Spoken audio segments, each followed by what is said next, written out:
Glórias sejam dados ao nome do Senhor. Glórias sejam dados ao nome do Senhor. Só um pequeno reforço aqui, para a glória do nome do Senhor, todas as vagas do encontro feminino já foram preenchidas, amém? Glória a Deus, glórias a Deus. Às vezes, por alguma questão de desistência, algum problema, pode acontecer uma desistência. Por isso, se você deseja deixar o seu nome numa lista de espera, né, ou o nome de alguém que você queira abençoar, de uma mulher que você queira abençoar, coloque ali, junto com a Cleide, está no balcão ali ao fundo, para que possa fazer também uma lista de espera, caso haja alguma desistência. Mas para a honra e glória do Senhor, né, a igreja tem abraçado mesmo esse projeto há anos, e cada vez o Senhor tem nos surpreendido mais, amém? Agora também é hora de nós homens trabalharmos, né? Porque também em julho acontecerá um encontro masculino. Glórias a Deus. A segunda questão que eu gostaria de reforçar aqui, antes de nós continuarmos, né, nessa ministração tão poderosa, lembrar a você que o culto de vida vitoriosa tem sido uma bênção. A cada terça-feira Deus tem nos surpreendido com a sua presença, com a palavra e com a ministração que Ele tem levantado. O culto de terça, o Vida Vitoriosa, ele tem um perfil diferente, um perfil de busca, um perfil de muita oração e adoração. E vale a pena, né, você separar aquela 1h15, 1h30 que nós temos realizado ali o culto. Pastor, eu não posso chegar às 18h em ponto, né? É o horário que eu estou saindo ainda do trabalho. Não tem problema, né? Se você precisar chegar um pouquinho mais tarde, passe e você será mesmo exposto a uma presença tão gostosa, tão poderosa da parte do Senhor. Amém? Quero convidá-lo a abrir a sua Bíblia no livro de Gênesis, o livro dos começos, no capítulo 15. Gênesis, capítulo 15. Quero também perguntar para a Luísa como que vazou o meu esboço, tá? Porque quando você organizou o repertório dessa noite, glória a Deus, você já pregou, tá? Através das canções e do testemunho em nome do Senhor Jesus. Glórias a Deus, desses combinados que o Espírito Santo vai fazendo. Depois destes acontecimentos, a palavra do Senhor veio a Abrão numa visão, dizendo: não tenha medo, Abrão, eu sou o seu escudo e lhe darei uma grande recompensa. Abrão, ainda não era Abraão, né? Abrão respondeu: Senhor Deus, que me darás, se continuo sem filhos, e o herdeiro da minha casa é o Damasceno Eliezer?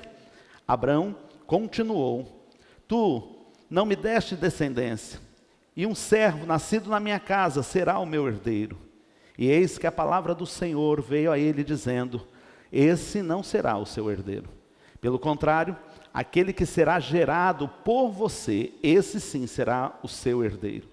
Então o Senhor o levou para fora e disse: olha para os céus e conte as estrelas, se é que pode contá-las. E ele lhe disse: assim será a tua posteridade. Abrão creu no Senhor, e isso lhe foi atribuído para a justiça.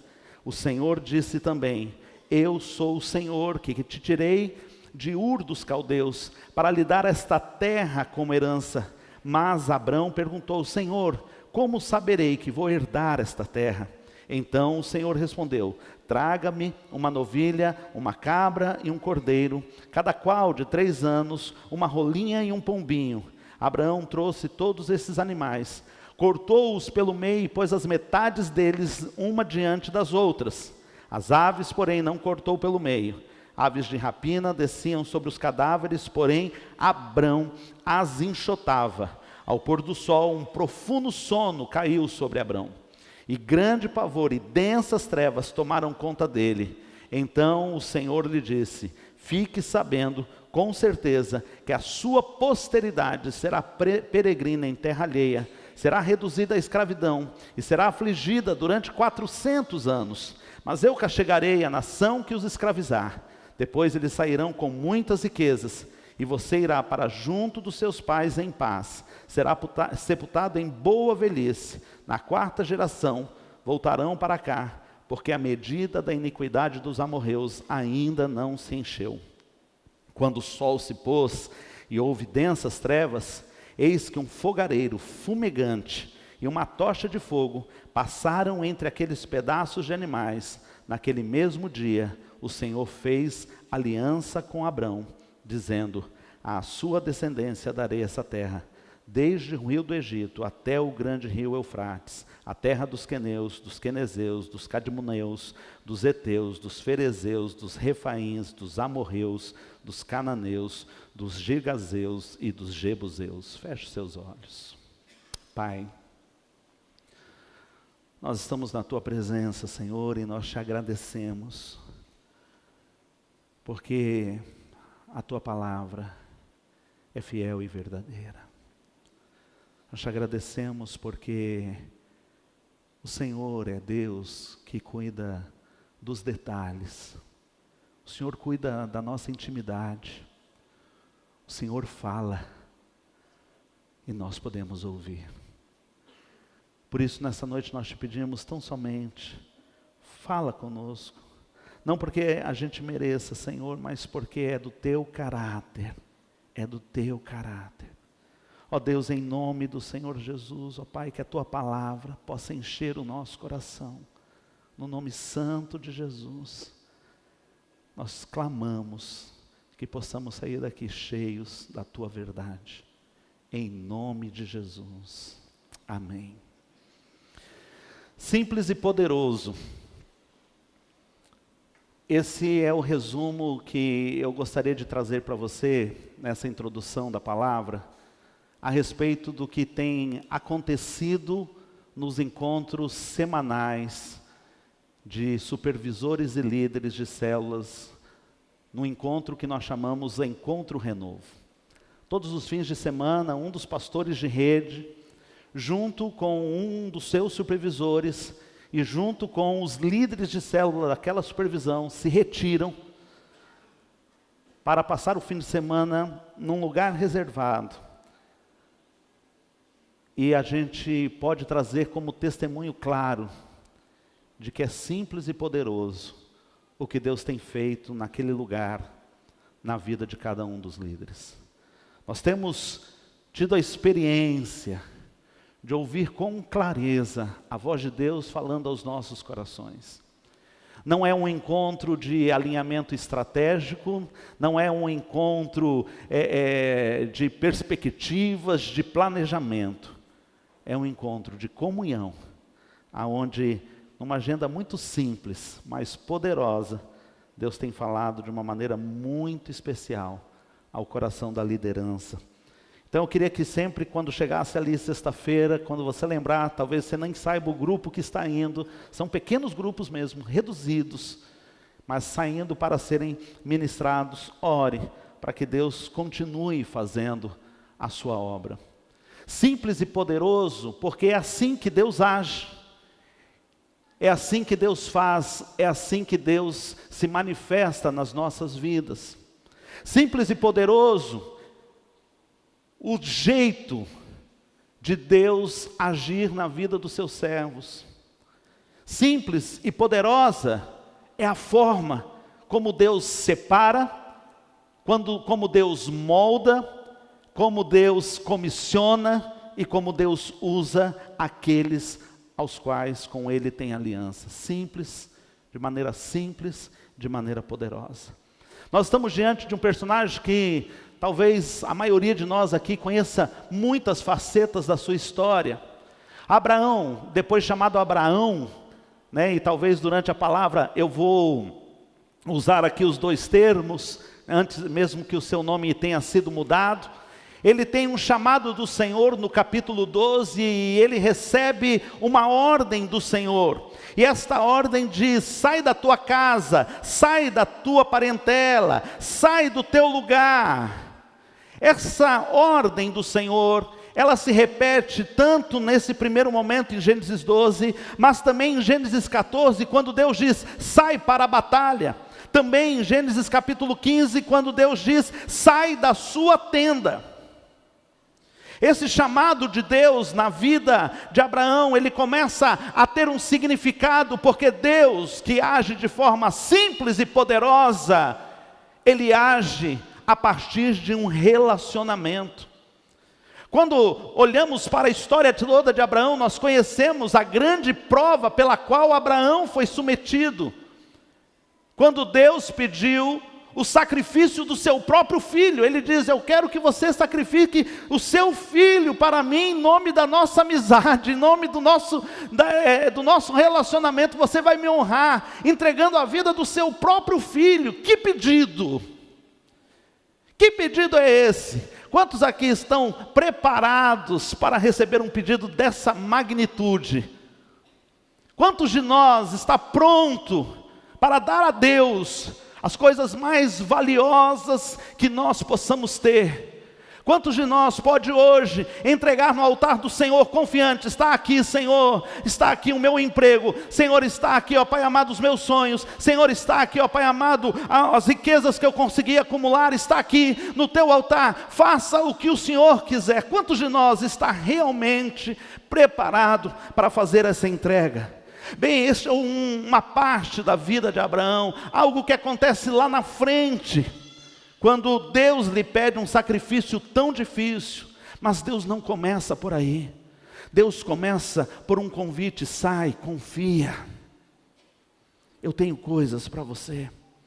No texto, no versículo 7, Deus faz 3 promessas específicas para Abraão. A primeira é uma promessa material, eu tenho uma terra preparada, eu vou te dar uma herança, eu vou te dar uma porção do mundo que eu criei. Haverá um lugar para você e para a sua descendência, um lugar muito especial, tão especial que todos os dias, quando você liga a sua televisão e assiste o noticiário, você vai ver algo acontecendo na onde está Israel.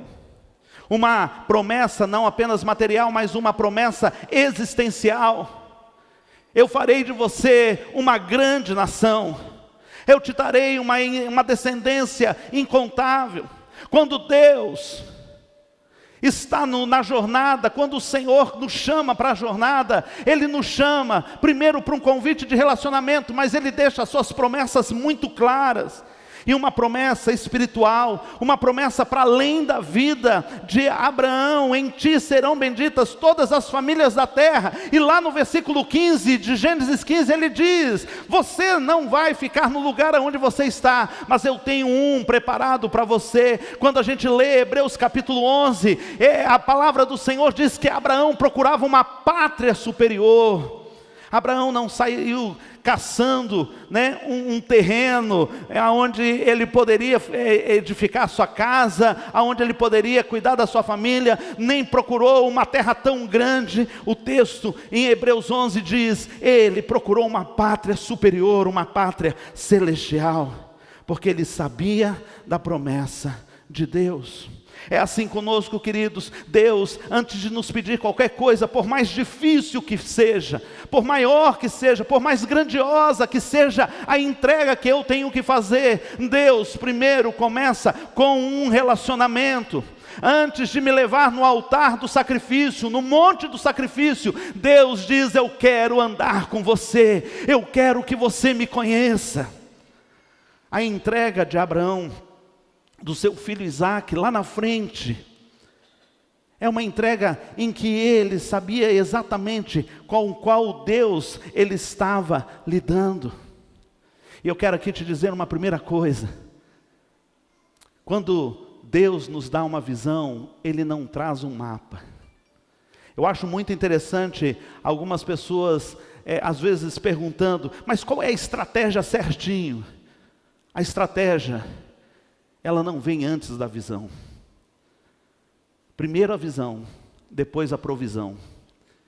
Primeiro o que Deus fala conosco. Primeiro nossa fé em crer que Deus vai fazer algo extraordinário. E depois Deus dá os detalhamentos. Olha só, eu vou voltar um pouquinho em Gênesis capítulo 13, versículo 14 a 17. Então disse o Senhor a Abraão, depois que Ló se apartou dele: levanta agora os teus olhos e olha desde o lugar onde estás, para o norte, para o sul, o oriente, o ocidente, porque toda essa terra que você está vendo, eu darei a ti e à tua descendência para sempre, e farei da tua descendência algo que não pode ser contado. Levanta-te, percorre essa terra no seu comprimento, na sua largura, porque a ti eu a darei. No primeiro momento, quando lá no capítulo 12 Deus chama Abraão, ele dá uma ordem muito mais simples. Ele diz: sai da tua casa, do meio da tua parentela, e vai a um lugar que eu te mostrarei. Não tinha indicação, não tinha bússola, não tinha mapa, não tinha nada. Tinha apenas o quê? Uma visão.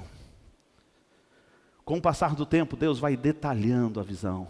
Ele diz: olha para o oriente, olha para o ocidente, olha para o norte, olha para o sul, vê tudo, caminha, vai na extensão, vai na profundidade, vai na largura, né? Vai no comprimento, anda em todo este lugar, porque esse lugar será teu. Por que eu estou enfatizando nisso, queridos? Porque muitas vezes nós estamos preocupados com o que o Senhor está pedindo de nós. O que o Senhor vai pedir de mim dessa vez? Quando a Luísa trouxe o testemunho que ela teve diante do Senhor, e Deus disse assim: só me coloca no centro. Antes de discutir comigo a minha vontade, antes de discutir comigo os seus méritos, antes de discutir comigo o que você pensa, primeiro só me coloca no centro. Quando Deus convida Abraão para sair, Ele está dizendo: eu preciso andar com você, porque você precisa me conhecer intimamente. O que nós temos pela frente é muito grande. E se nós queremos viver coisas grandes do Senhor, precisaremos ter uma caminhada de intimidade com Deus. Qual o tamanho que você quer que a tua família tenha? Qual legado você quer que fique para depois da sua partida? Quais são os grandes projetos que você pensa em realizar para Deus? Eu queria lhe perguntar: quantos desses você está realizando com Deus? Nós temos trabalhado quase que diariamente, há muitos anos, com famílias, com casais. E geralmente quando há o conflito, geralmente quando as coisas estão muito desalinhadas, nós apresentamos aos casais que nós aconselhamos pilares dos quais Deus edificou a família, pilares bíblicos, pilares da palavra. Nós apresentamos 4 desses pilares, que são um alicerce para uma família bem edificada. E nós pedimos para as famílias que estamos acompanhando olharem para aqueles pilares com tudo o que precisa estar incluído ali, dizendo: aonde? Como está a vida de vocês? Como está se encaixando no projeto de Deus, a vida, o casamento, a família, a criação de filhos? A maneira como a gente gasta o dinheiro, a maneira como nós nos tornamos cúmplices um do outro, como que isso está tendo a Bíblia como a régua, como o padrão, como o esquadro? Se nós queremos viver um tempo de uma família abençoada, vamos precisar andar com mais intimidade. Nesse momento Deus está agora, depois da obediência de Abraão, no capítulo 12, de ele sair, de ele se aventurar com Deus. Agora no capítulo 15, Deus deixa claro uma promessa. E nessa promessa, eu já citei, uma promessa material, uma promessa existencial, uma promessa eterna, uma promessa que extrapola a sua própria existência terrena. E novamente eu quero puxar com você aquilo que Abraão lá na frente vai ter que abrir mão do seu próprio filho, que era parte essencial do cumprimento da promessa. A prova, a grande prova da vida de Abraão, mas antes da prova sempre tem a promessa. E aqui, queridos, no capítulo 15, Deus fala algo poderoso para Abraão. Ele diz: eu vou abençoar aqueles que te abençoarem. Se nós fôssemos traduzir de uma forma mais exata o termo hebraico, nós traduziríamos assim numa linguagem que a gente não usa, da seguinte maneira: abençoarei os teus abençoantes. Quando você anda com Deus, a pessoa que presta o serviço, a pessoa que faz um favor para você, a pessoa que te abençoa, ela nem sabe, mas Deus está abrindo algo tremendo em favor daquela pessoa. Mas eu queria que você entendesse do que Deus está falando realmente com essa frase: eu abençoarei os que te abençoarem, e em ti serão benditas as famílias da terra. Essa promessa de ser uma bênção. A palavra que o Senhor traz aqui, ela é barak. Barak é abençoar. E barak, ela não está relacionada àquilo que no latim seria benedicti, que seria a forma mais comum. Eu vou te abençoar, como se eu vou te presentear simplesmente. Eu vou fazer algo de bom para você. A palavra barak, ela está relacionada com uma outra palavra hebraica que chama berek. Repita comigo: barak e berek. Barak e berek, essas duas palavras têm a mesma raiz, e a palavra berek é estar de joelhos. Preste atenção.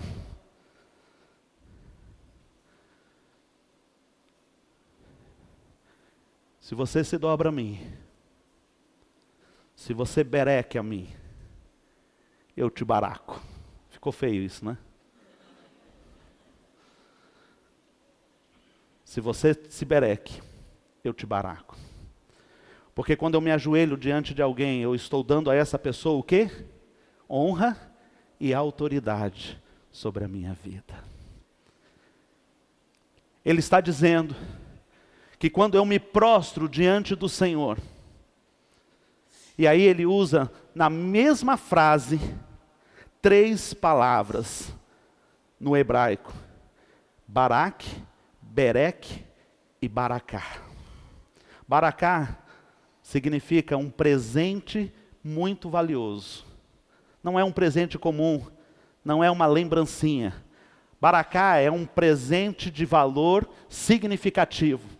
Baraká é o nardo puro que a mulher ofereceu a Cristo Jesus, né? Baraká é aquele presente de muito valor. E essas 3 palavras estão no texto hebraico, nessa mesma frase: barak, berek e baraká. Então, ele está dizendo, em outras palavras: eu vou trazer um presente para o outro, enquanto este está de joelho diante de mim. Eu vou te abençoar, Abraão.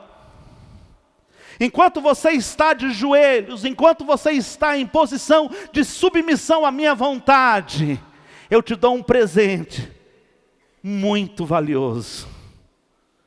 E aí ele repete: e aqueles que te abençoarem. Se você está diante de mim de joelhos, me dando honra, me dando a autoridade sobre a sua vida, me mostrando o seu respeito a mim, a minha palavra, a minha voz, sendo obediente, enquanto de bereque eu te baraco e recebo um baraká, um presente enorme.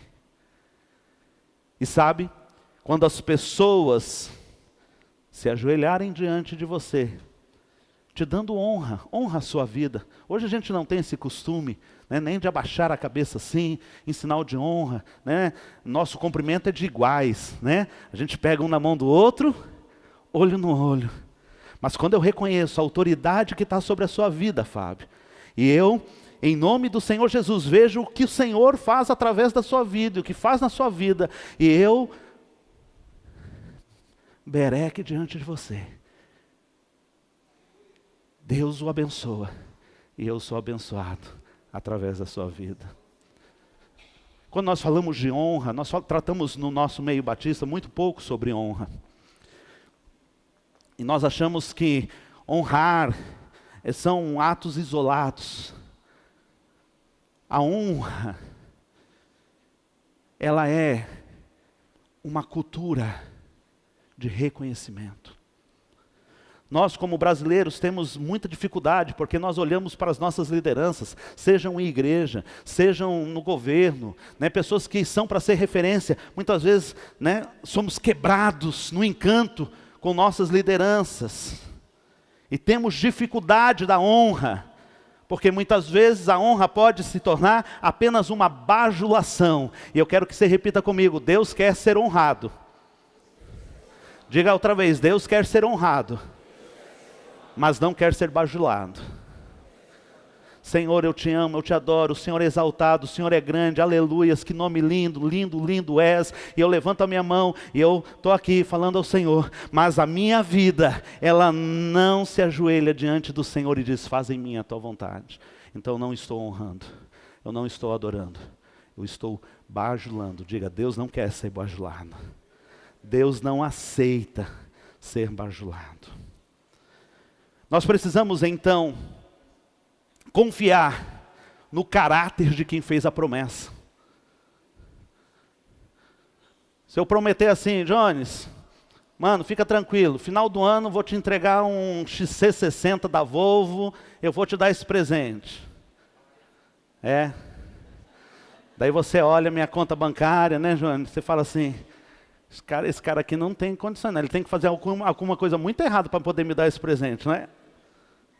Mas vai recebendo aí, Jones, vai que Deus abençoe, né? Já pensou, Jones, final do ano, aquilo que eu mais sonho acontece? Sabe o que é uma coisa que eu sonho muito? Receber uma notícia: ó, tem um tio que você não conhece, pô de rico, morreu e não tem para quem deixar, é você. Eu falo assim, né, um dia eu vou receber uma ligação assim, daí vem na conta certinho o dinheiro do Volvo e eu tenho que falar do Senhor e falar: ó, você prometeu em público. No caso de Abraão, ele não precisava se preocupar com isso.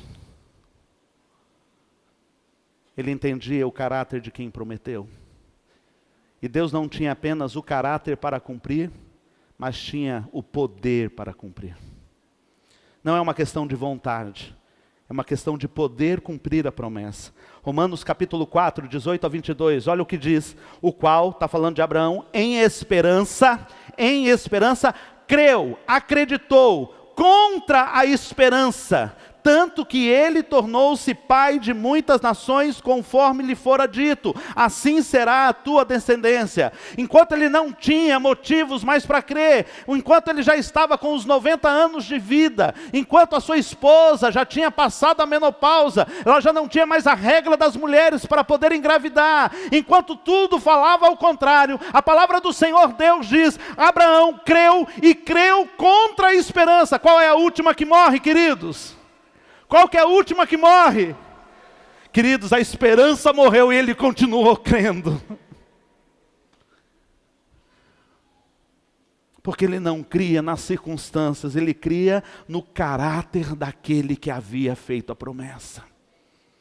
E não enfraquecendo na fé, versículo 19, não atentou para o seu próprio corpo amortecido, pois ele já era quase de 100 anos, nem tampouco para o amortecimento do ventre de Sara, e não duvidou da promessa de Deus por incredulidade, mas foi fortificado na fé, dando glórias a Deus. E aqui eu gosto muito, porque se você está se sentindo fraco, se você está vacilando em relação à promessa, se você de alguma maneira está se apequenando diante da situação, lembre-se de quem fez a promessa, saiba que Ele é fiel, dê um glória a Deus bem grandão, estando certíssimo de que estando certíssimo de que o que Ele tinha prometido também era poderoso para fazer, estando certíssimo de que aquele que tinha prometido também era poderoso para o fazer,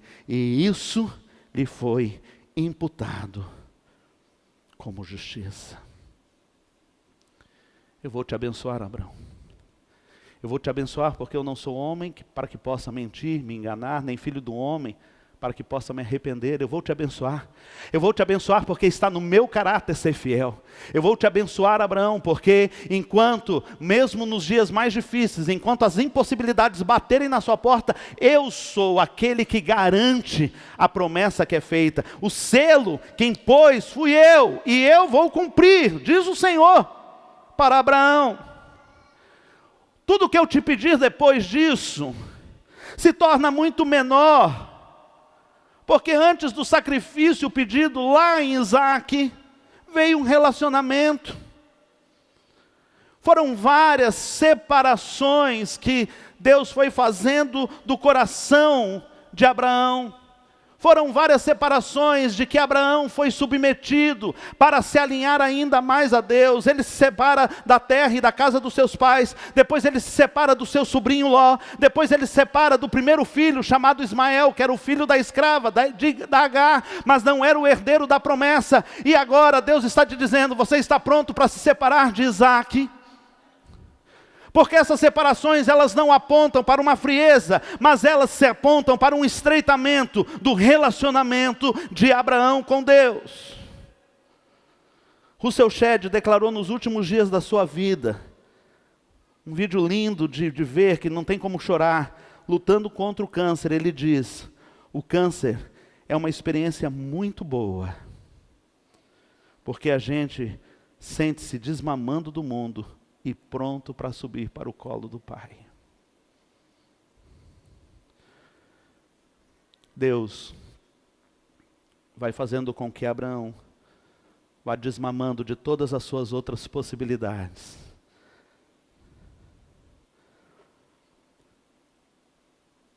Romanos 8,18, eu penso que o que sofremos durante a nossa vida não pode ser comparado de modo nenhum com a glória que será revelada a nós no futuro. Deus está pedindo de você algo grande.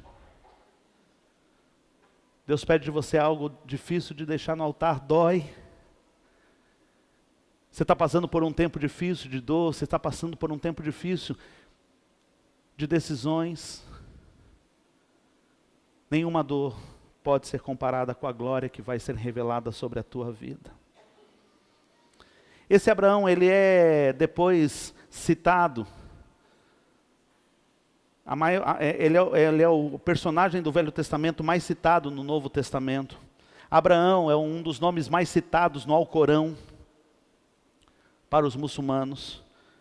Seu nome se torna grande porque Abraão resolveu crer naquele que fez a promessa. Hebreus 11, e aqui eu quero concluir. Pela fé, Abraão sendo chamado, obedeceu, indo para um lugar que havia de receber por herança, e saiu sem saber para onde ia, lembra? Pela fé, habitou na terra da promessa, mas como se estivesse em terra alheia, morando em cabanas, de forma provisória, com Isaque e Jacó, herdeiros com ele da mesma promessa. Porque esperava a cidade que tem fundamentos, da qual o artífice e construtor é Deus. Esperava uma cidade celestial. Este é o Abraão, que mesmo estando já na terra da promessa, teve que viver ali, como se a terra ainda não fosse dele. Quando alguém me pergunta, dos 15 anos, 15 não, né, queridos? Agora menos 14 anos e meio, 13 anos e meio. 13 anos e meio que nós temos de compromisso com o CDC. Abraão e a sua descendência tiveram que esperar 400 anos. 400 anos para aquilo que era promessa se tornasse realidade. O final do texto que eu li, Gênesis capítulo 15, a palavra do Senhor diz: Abraão, agora você está perguntando para mim se você pode ter certeza disso tudo que eu estou prometendo? Porque no primeiro momento, quando a dúvida vem ao coração de Abraão, ele começa a dizer: Senhor, o Senhor está me falando de uma grande nação, o Senhor está falando que eu vou bendizer todas as famílias da terra, mas eu não tenho nenhum herdeiro. Se hoje eu morrer, tudo vai passar para o nome de Eliezer, ou Eliezer, que é um estrangeiro, é filho de um dos meus escravos. Eu mesmo não tenho filho. Daí Deus dá uma primeira ordem, ele diz, sai para fora da tenda. Diz, sai para fora da tenda. Diga, sai para fora da tenda. Sai para fora da tenda. A tenda está te mostrando as suas possibilidades. A tenda está te mostrando aquilo que você consegue fazer, aquilo que você consegue ver, aquilo que você consegue entender. A tenda te mostra que você já é um homem velho, que a sua esposa não pode lhe dar filhos. É isso que a tenda mostra. Mas o Senhor está dizendo, sai para fora da tenda. Eu vou te mostrar. Conta as estrelas do céu, se você pode contar. Conta as areias do mar, se você pode contar. Sai para fora da tenda. Tenha uma visão maior. Pense de acordo com a visão do seu Deus, e não daquilo que você pode simplesmente fazer pela força do teu braço. Não pense apenas nas suas possibilidades. Creia na promessa do Senhor. Sai e veja as grandes coisas que Deus pode fazer. E quando Deus vai falando a Abraão, o coração dele começa a encher de fé, mas o homem vacilante ainda está ali. Ele diz, Senhor, mas como eu posso ter certeza disso? Me separa um cabrito, me separa uma cabra, algumas aves, e nós vamos ter um momento junto, Abraão. É o final do capítulo 15. A palavra do Senhor diz que ele coloca ali naquele altar, ele sacrifica aqueles animais, os animais maiores, ele parte no meio, um lado para cá, outro lado para cá. As pombas, ele apenas degola e deixa, sem dividi-las. A pomba é a oferta pacífica, é a oferta de paz. A cabra e os cabritos, sem defeito, primeiros novilhos, eles representam a oferta pelo perdão. E todas as vezes que alguém fazia algum tipo de pacto, matava um animal, cortava ao meio, e as pessoas ali pegavam das vísceras daqueles animais, colocavam nas suas mãos, e selavam com aquele sangue as duas partes do contrato, as duas partes da aliança. E Abraão faz a parte dele, mata os bichos, e aquilo cheio de sangue, provavelmente começam a querer vir as moscas. O texto bíblico diz que as aves de rapina estão querendo vir ali comer daquele sangue, daquela carne, e ele começa a enxotar, a manter o lugar, né, afastado disso, mas chega um momento que ele não aguenta, ele cai no sono, e a palavra do Senhor diz que é nesse momento que acontece algo extraordinário. Porque diz o texto que uma tocha fumegante, então, vinda do Senhor, passa pelo meio do sacrifício. E ao passar pelo meio do sacrifício, desperta a Abraão e diz, essa terra, isso que aconteceu aqui, toda essa terra que eu te prometi, ele dá um monte de nome dos habitantes das terras ali, toda essa terra dos cananeus, dos jebuseus, dos heteus, todas essas terras dos queneus, toda esta terra, ela é de... eu estou dando ela para você.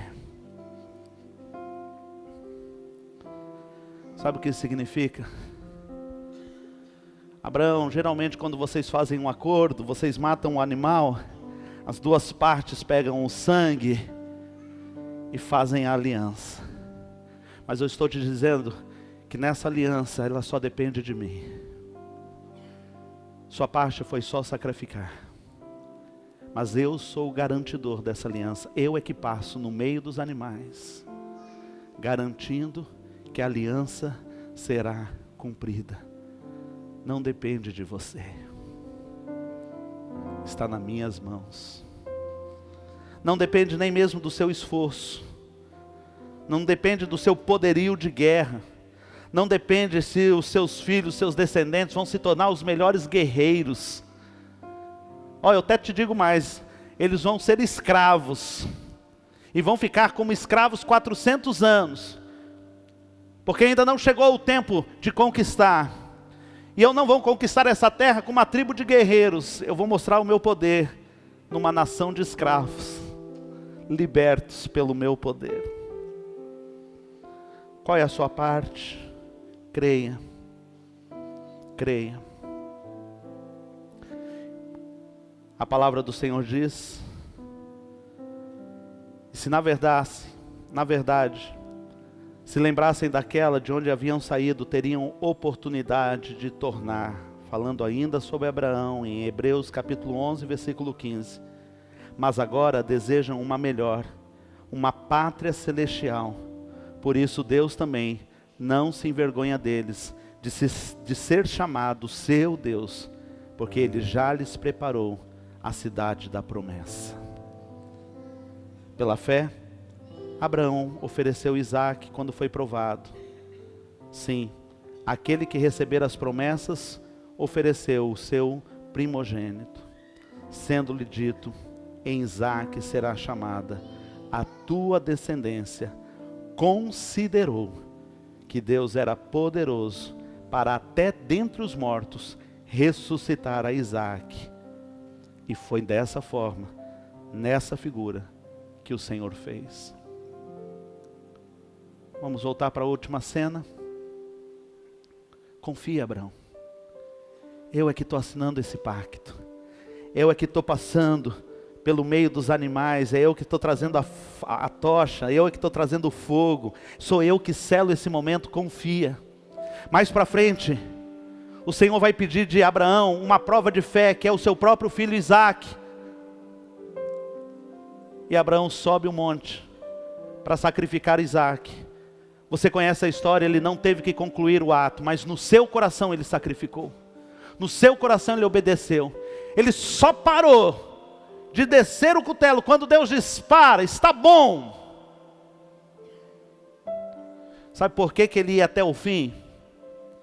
Hebreus capítulo 11 explica, porque mesmo que se ele tivesse matado Isaque, ele cria que Deus tinha poder de ressuscitá-lo. Sua caminhada com Deus te permite grandes entregas. Sua intimidade com Deus, ninguém sai aí matando ninguém, tá bom? Mas algumas coisas precisam ser sacrificadas no nosso coração. E nós só vamos sacrificar à medida da confiança que nós temos em Deus, da nossa intimidade e do nosso relacionamento. Mas saiba que aquele que te pediu isso é poderoso para fazer abundantemente, infinitamente mais sobre a tua vida. Feche seus olhos.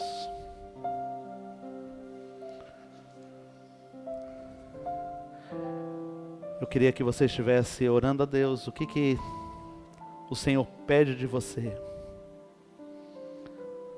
O que o Senhor está querendo de você? Nós vamos cantar Rendido Estou. Enquanto estamos cantando, você não precisa fazer porque as pessoas vão fazer isso. Mas se você deseja, se há algo entre você e Deus que carece da sua obediência, que carece da sua intimidade com Deus, de um relacionamento mais íntimo com Deus, se há algo difícil que precisa ser feito, se há um mau costume que precisa ser sacrificado, se há um perdão que você não consegue dar e que precisa ficar no altar de Deus para que você ande em liberdade, eu quero te dizer, Berec, Baraque, Berecá. Berec, Baraque, Berecá. Berec, Baraque, Berecá. Enquanto cantamos, se ajoelhe diante do Senhor. Deixe o Senhor colocar a mão sobre a sua cabeça, porque Ele tem um grande presente, muito maior do que a entrega que você tem para fazer. Se enquanto cantamos, você sente que essa noite Deus está te pedindo isso, se ajoelhe, Bereque, fique de joelhos diante daquele que é o abençoador. Deixe que o abençoador estenda a sua mão sobre você e te abençoe. Baraque, permita Que o Senhor traga a tua grande novidade, o seu grande presente sobre a sua vida.